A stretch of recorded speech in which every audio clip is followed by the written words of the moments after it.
Welcome back to Cheche. There were doubts that the opposition called coalition would last this long into the election cycle.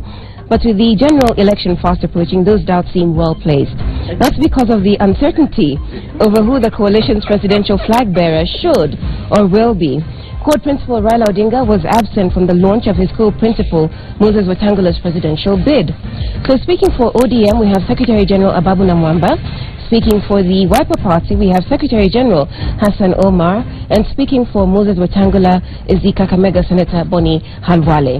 So before the break, when I asked you the question about who the presidential flag bearer should be, you said that's a bridge that needs to be crossed when you get to it, and you will cross that bridge through the use of internal processes. So now we come to the merits of your individual party leaders, which got us into a bit of a kerfuffle before the break. Why do you think Raila Odinga, Ababu, is the best candidate for the board at this point? He's the best. This will be the fourth time he'll be contesting Raila Odinga, if he wins the ticket? He's the best by virtue of competence, what he brings to the table. He's the best by virtue of his contribution to this struggle, because Kenyans have been part of this struggle of transformation for donkey years. And you talk about the struggle to make Kenya better, to make Kenya more equitable, to equalize the fortunes of our land, and the name Raila Odinga is right at the center of that struggle. He's the best in terms of the network he's been able to build across the length and breadth of this country. You go to any part of this country, from Loitoktok to Todonyang, from Budalangi to Kwale, and you will find the name Raila Odinga and the network, the political network. And that is a network that you need for a major contest like the presidency. And so for me, you place Raila Odinga in this race, and the chances of victory, the chances to send Uhuru Kenyatta to be the next leader of the opposition are very high.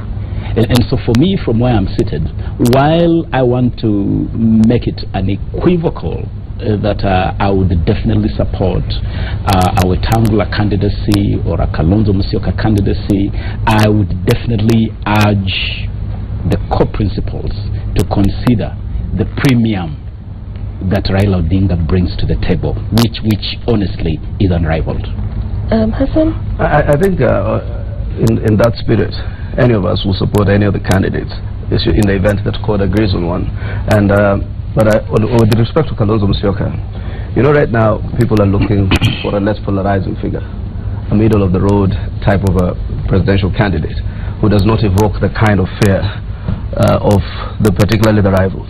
And for some reason, I have come to studiously see that Kalonzo strikes that chord. And then number two, this is an election that the issues are already defined. We're going to fight this election on the basis of corruption. Corruption will be a single big issue in the next election.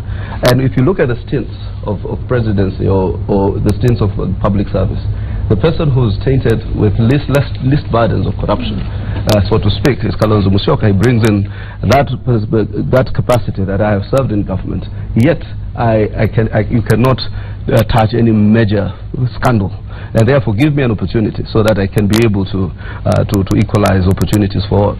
And thirdly, you see, many people will tell you that people you look at the people who won presidents, it's the Kibaki extract, where you are able to put together a large coalition and be able to have, to keep some of the political anxiety at bay on the basis that you offer the path of moderation. So I think when you're looking for a transition, particularly for us as a state, Kalonzo Musyoka and I are in concurrence that he's the one-term presidency. So if you're looking at a transition, you need a person who therefore can carry that. And that's why I say significantly, if Raila backs him and he puts that network and ideology behind that force, I think that then spurs even the succession and bringing in a new generation of leadership that this country will have. So I'm also looking at the practicality of removing Jubilee from power. For me, a second term by Jubilee coalition is untenable, and therefore we must put our mathematics in order. We must make all these kinds of considerations and put them on the table and see who best is suited to win a presidential battle against the Jubilee coalition. Senator Halwale.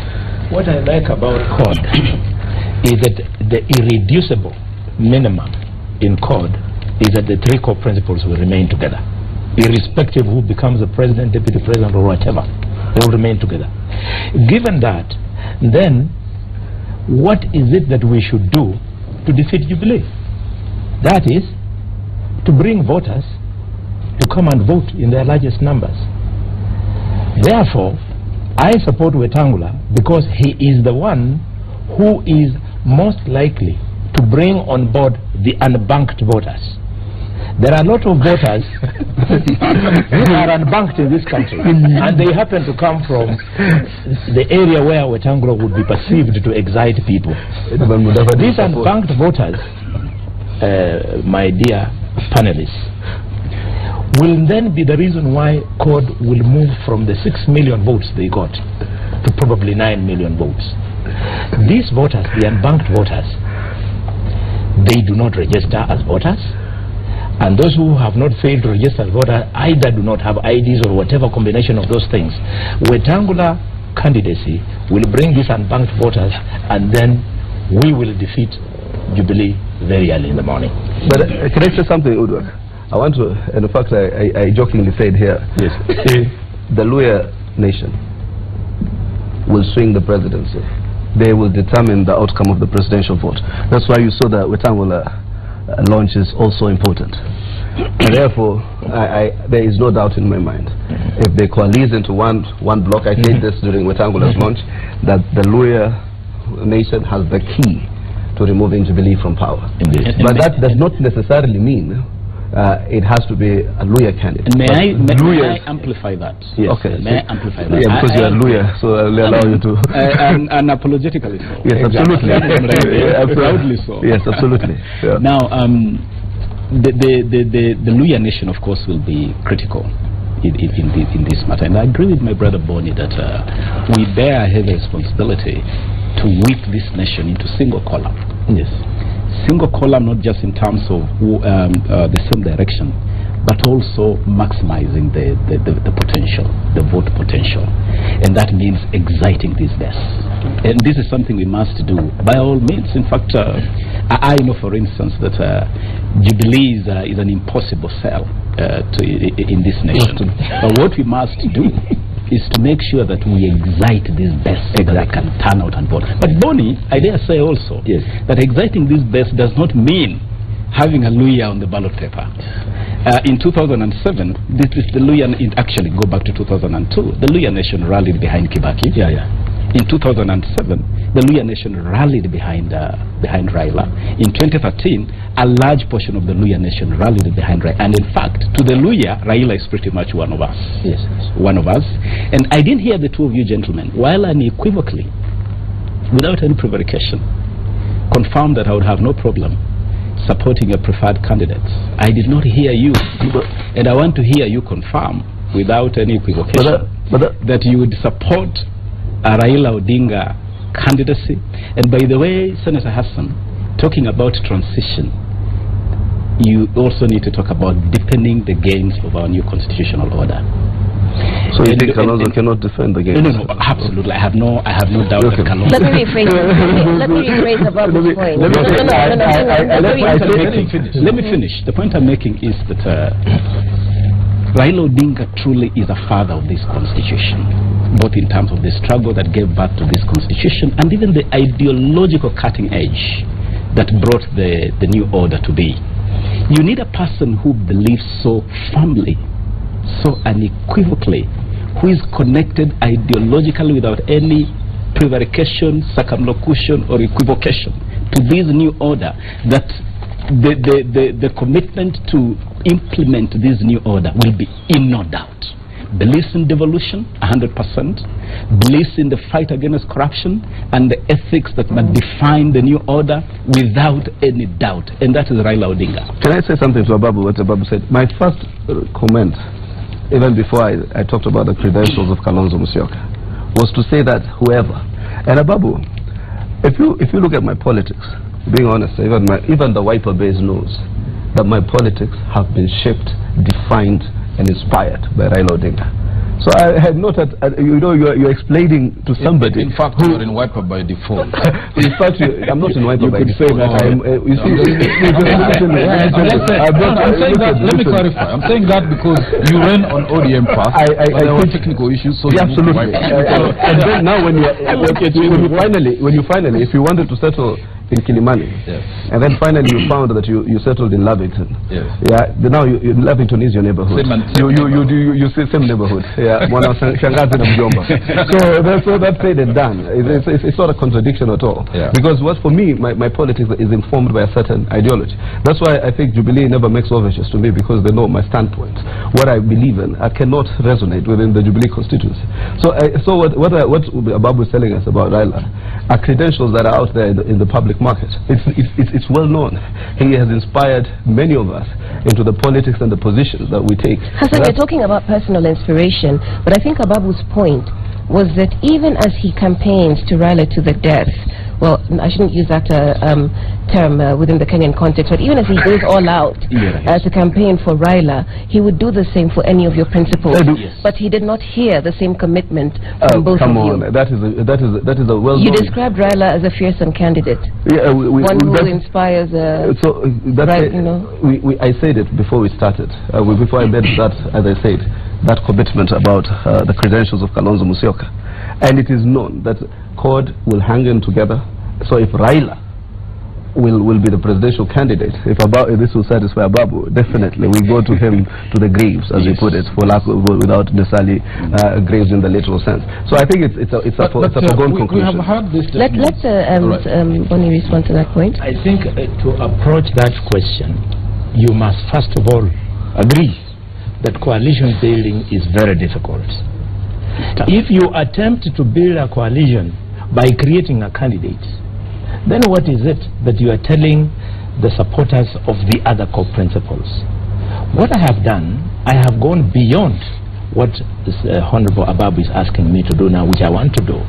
I.e., I have had an opportunity, because we are trying to build a coalition, to sit with Raila from 6:30 a.m. in the morning in his office for 4 hours, and I've assured him that if he is the flag bearer, I will do everything that I can beyond what I did from Dabadi, so that he secures the votes that I think I might influence.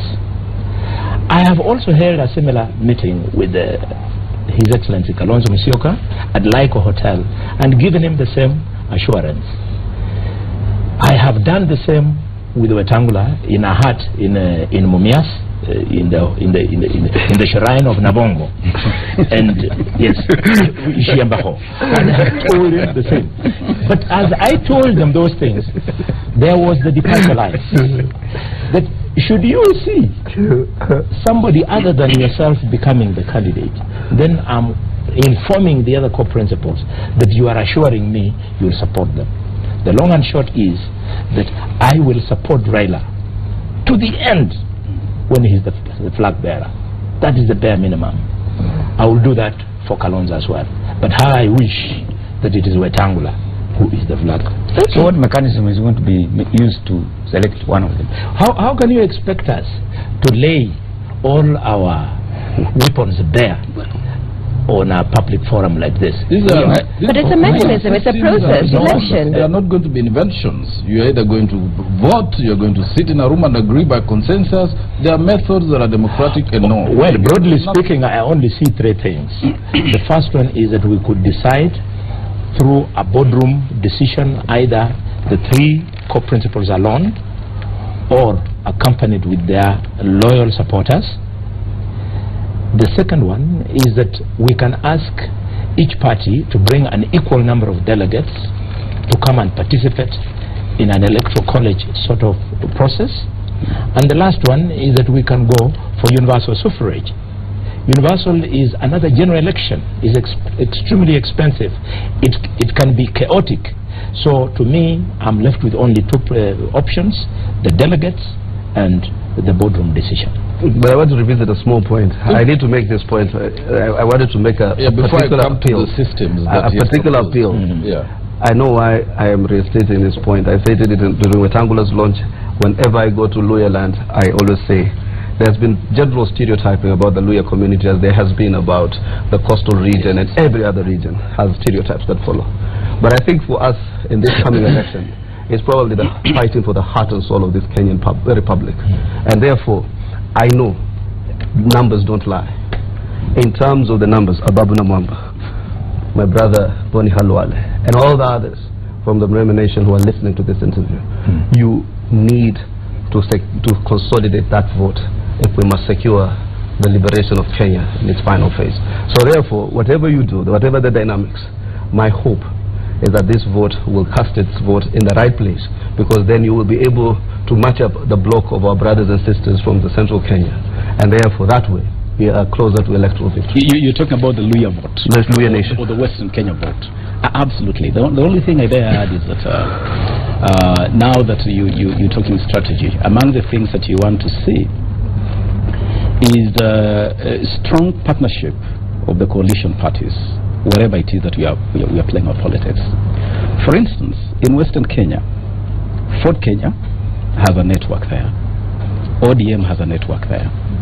It would be negative, actually it would be a minus for the coalition, for the two parties to appear to be at loggerheads in a region like Western.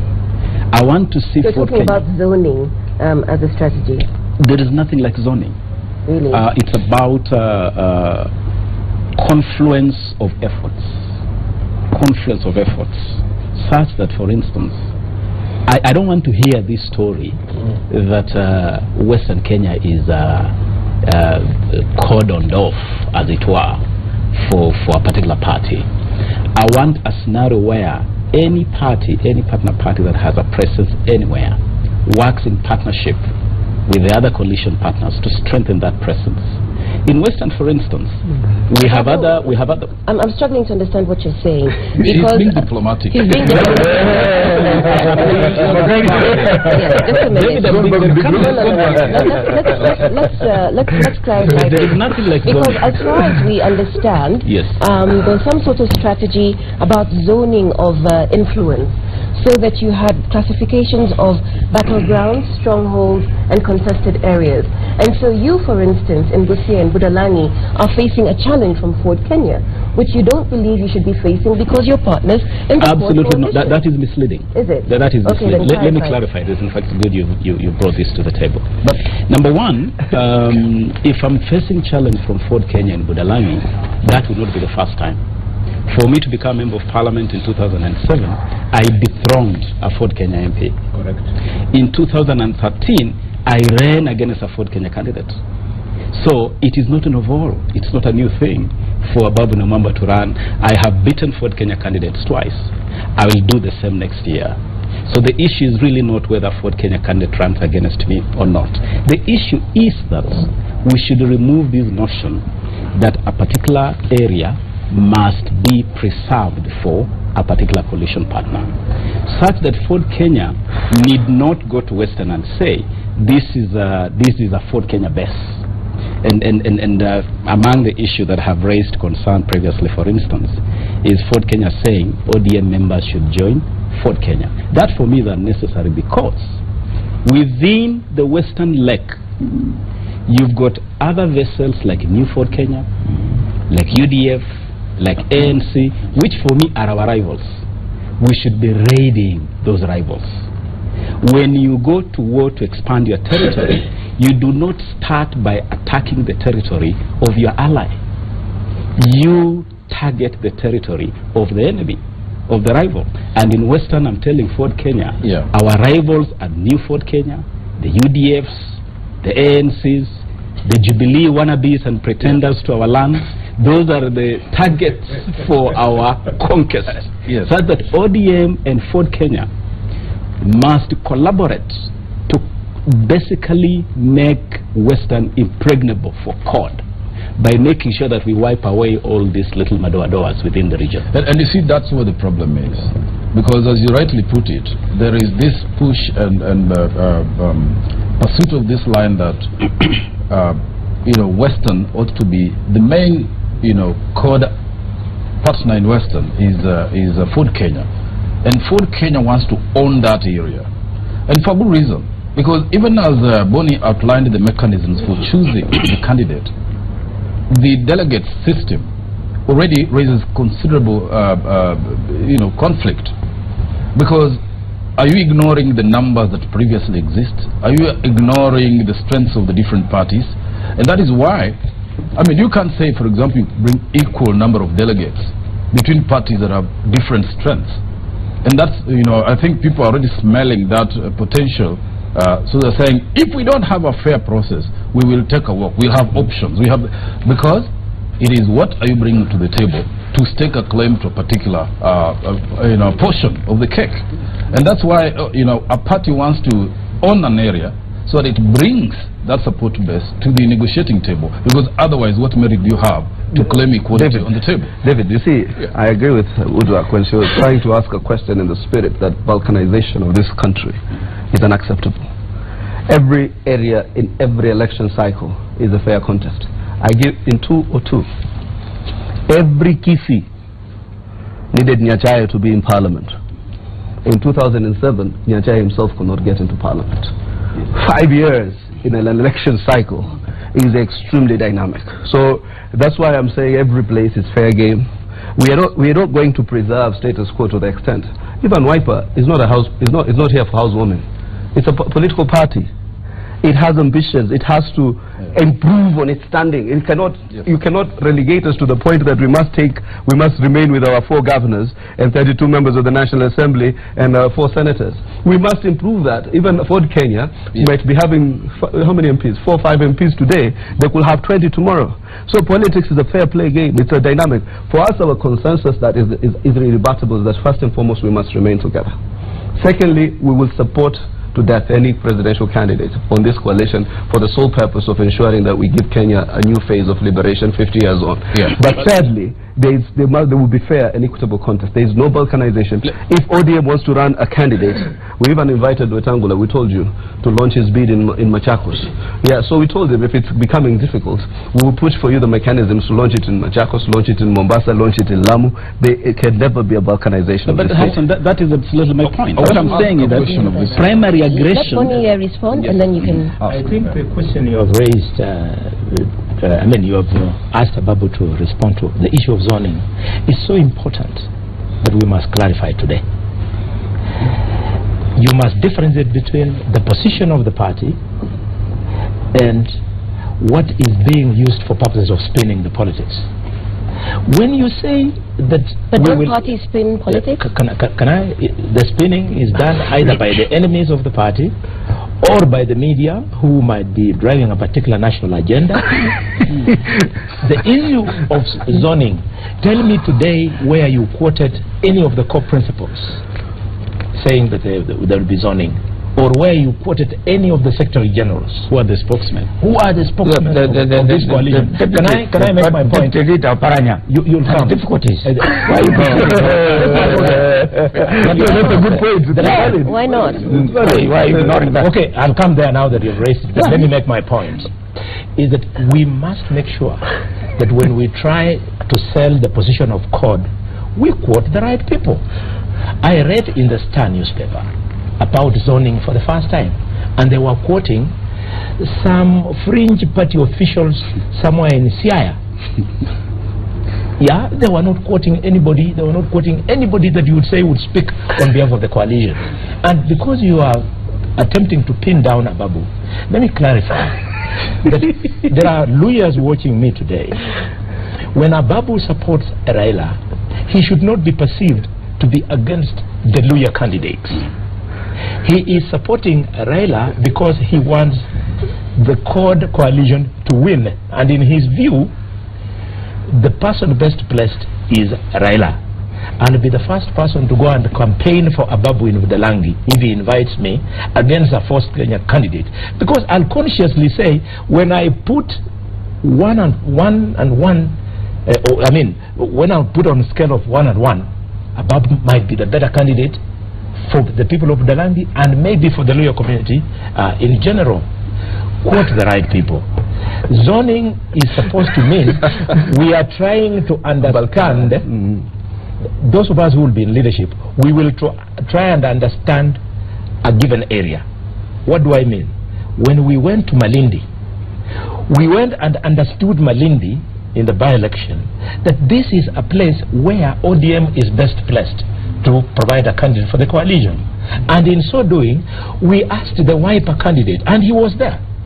Very strong one. A very strong candidate to step up. So do not put words in our mouths when we understand our electorate and our electoral regions to mean we are zoning those regions.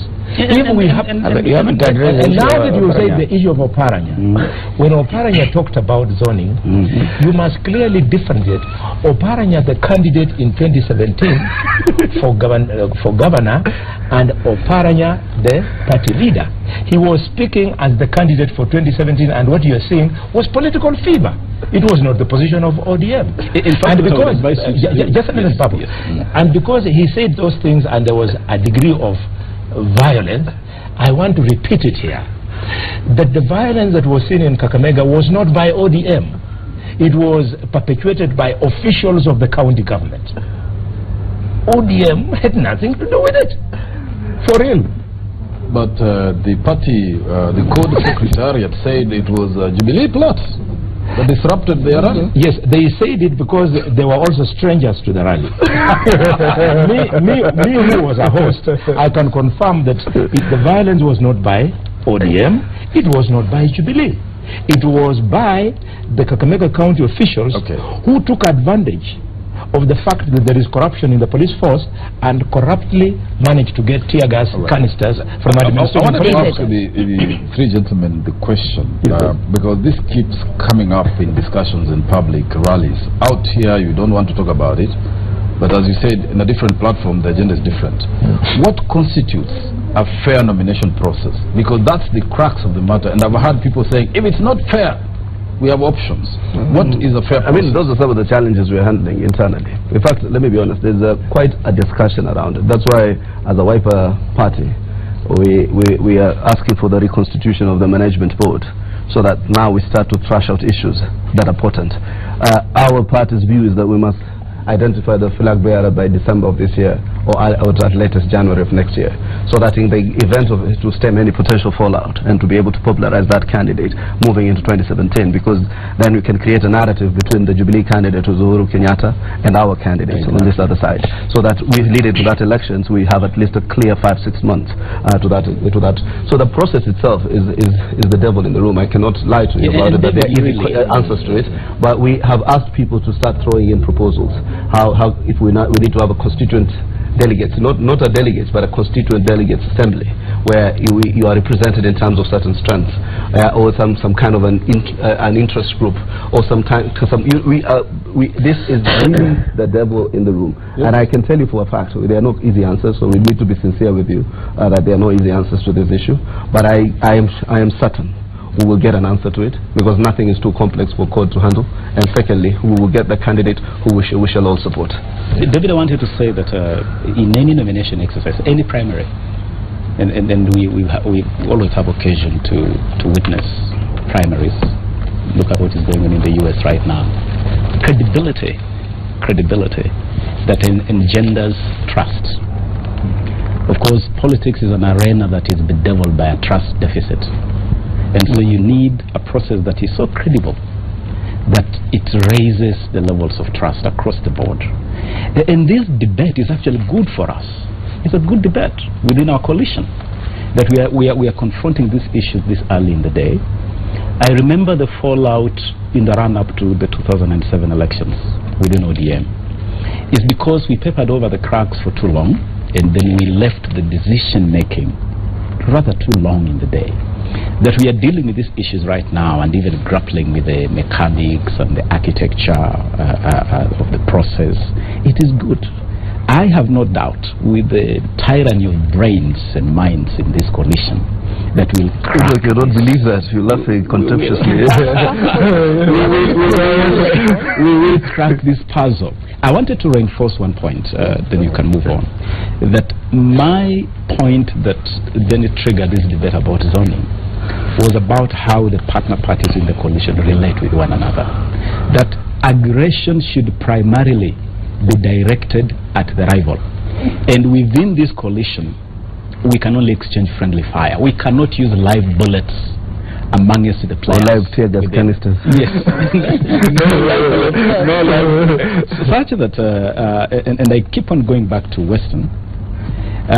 I would expect Ford Kenya and ODM, because these are parties that have a strong presence in Western. ODM actually has even a greater presence in Western than Ford Kenya. We would expect the two parties to be collaborating to raid enemy territory. Because we are not enemies. Ford Kenya and ODM are not enemies. We are partners. It seems that you're belaboring this point. So I would ask you, how would you characterize the relationship between ODM and Ford Kenya at the moment? We are partners. We are partners who need to appreciate the strength that comes with stronger bonds. It's delicate. Of partnership. It is in a state of flux.